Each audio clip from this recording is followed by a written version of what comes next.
Ils sont passionnés. Quand ils parlent de leur métier, ils ont les yeux qui brillent. C'est mon métier, ma passion. Bonjour, c'est Xavier pour Mon métier, ma passion. Je suis toujours avec Frédéric, qui est plombier chauffagiste. Eh bien, on va essayer d'aller un petit peu plus profond dans son métier. Moi j'ai envie d'avoir quelques anecdotes ou quelques réflexions autour de son métier. On a découvert un peu la semaine dernière une journée de dépannage et puis une journée où il y avait un gros chantier à faire. Et là, c'était une pompe à chaleur à mettre en route. Là, on va aller sur quelque chose de plus simple, le ramonage.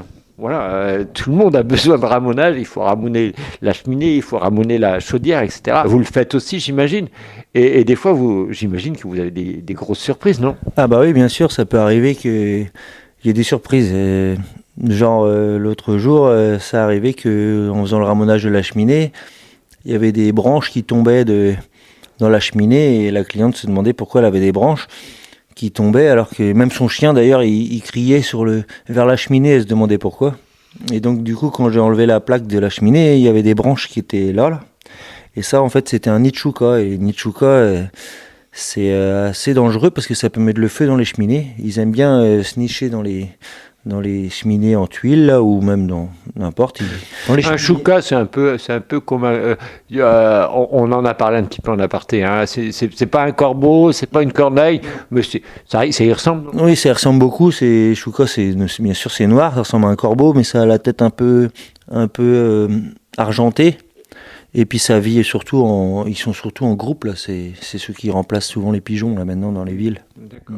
Et donc là, par exemple, un nid de chouka, ça peut te boucher une cheminée totalement. Ah bah oui, bien sûr. Ça m'est déjà arrivé de sortir 3 sacs poubelles remplis de branches et d'une cheminée. C'est très dangereux. Ça peut boucher, intoxiquer la personne ou mettre le feu dans la maison. Parce que t'imagines, tu fais une flambée, là, la fumée va pas sortir parce que c'est bouché. En plus, ça va brûler les branches et ça risque de faire exploser la cheminée.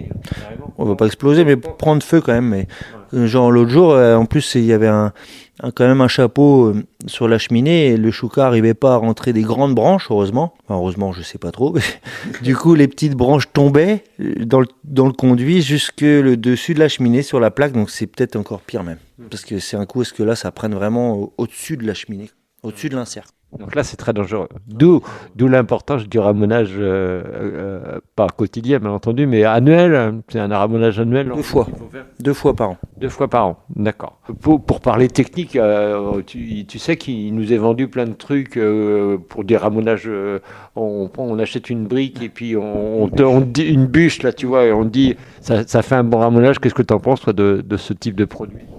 Bah, je pense qu'il n'y a rien de tel qu'un bon coup d'hérisson dans le conduit, parce que je pense pas qu'une bûche puisse nettoyer un conduit. Juste des fois ce qu'on sort des conduits, je pense pas. Donc, vaut mieux faire appel à un professionnel, et puis c'est une obligation légale, puisque aussi bien si vous êtes propriétaire ou locataire, si vous n'avez pas votre certificat de ramonage et que vous avez un incendie, ça peut être un gros problème d'assurance. C'est juste pour le dire. Alors, je sais aussi que vous faites et de l'ancien, bien entendu, c'est-à-dire du dépannage ou du remplacement. Hein, et donc, tu en parlais assez justement dans une période où le fuel a augmenté d'une façon très très forte, où le gaz a augmenté d'une façon très très forte. Il y a plein de gens qui veulent penser à autre chose. Qu'est-ce que tu leur conseillerais, je sais pas, des granules ou comme tu disais la dernière fois, la pompe à chaleur.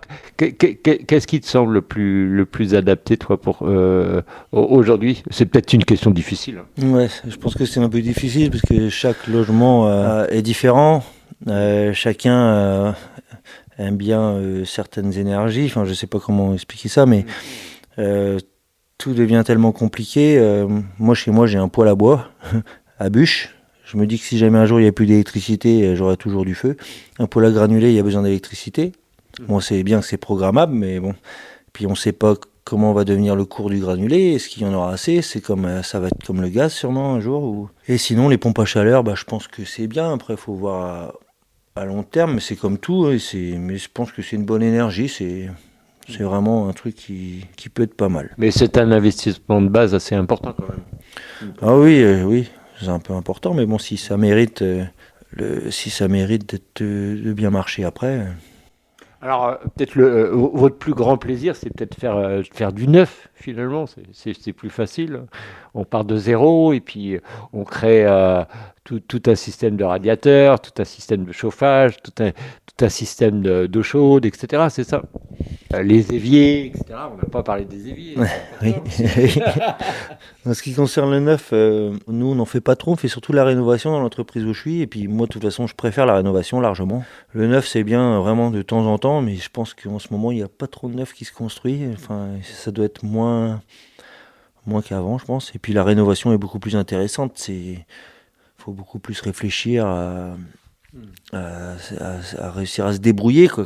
Comment passer des tuyaux, comment refaire le chauffage. Est-ce qu'on va pas casser tous les murs pour passer des tuyaux? Il va falloir trouver une solution. Oui, c'est ça. Il faut trouver la bonne solution et la moins chère pour le client et la plus pratique pour nous aussi, que ce soit pas trop. Est-ce que dans l'ancien, tu trouves encore des trucs hyper graves comme je dis hyper graves comme des tuyaux en plomb, etc. Ça se trouve encore ou c'est quasiment terminé ça? Ah par ici, depuis que je suis ici, parce que moi avant j'étais dans les Côtes d'Armor, et depuis que je suis ici, j'en ai pas trop vu des tuyaux en plomb, mais par chez moi, autour de Guingamp, là, j'en voyais pas mal, mais c'est vrai que ça monte un peu maintenant, mais au début oui, et des trucs graves, je ne sais pas. Le plomb, c'est quand même grave, quoi. C'est grave, le plomb, oui.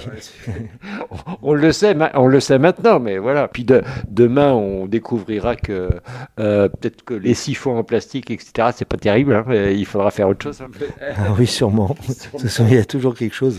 Il y a toujours quelque chose à rénover et à innover. Et puis, tu me parlais de quelque chose qui te plaisait dans ton métier, c'est que vous êtes tout près d'un site magnifique. Et donc, des fois, vous allez dans des résidences aussi magnifiques, mais souvent des résidences secondaires, et au bord du Mont-Saint-Michel, et vous avez une vue superbe. Et oui, c'est vrai que c'est plaisant déjà d'habiter en Bretagne, déjà, c'est bien. Et ouais, quand on a un beau chantier en plus avec une belle vue, c'est encore mieux, quoi. C'est le petit plus qui fait plaisir, et surtout à l'heure du casse-croûte, là, vous faites plaisir et à la bouche et à l'œil. Ouais, c'est ça, exactement. Moi, j'aimerais que tu nous rappelles dans quelle entreprise tu travailles, et puis je sais qu'ils sont très demandés, donc peut-être qu'ils ont besoin de manœuvres. Explique-moi tout ça.